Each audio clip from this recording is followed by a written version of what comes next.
pastikan bahwa distribusi logistik, kelancaran produksi itu betul-betul tidak ada hambatan di lapangan. Stok pangan cukup, pastikan agar kita memasuki bulan Ramadan ini betul-betul memiliki sebuah kepastian mengenai stok pangan. Dan yang terakhir mengenai bantuan sosial yang saya lihat tadi pagi sudah dimulai secara besar-besaran untuk 1,2 dimulai di DKI terlebih dahulu, kemudian Bodetabek, dan nanti di daerah-daerah yang lainnya.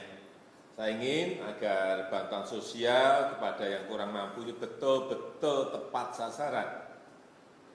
Ada kontrol pengawasan, ada cek lapangan sehingga barang-barangnya itu bisa diterima oleh penerima dengan baik dan sekali lagi bisa benar tepat sasaran.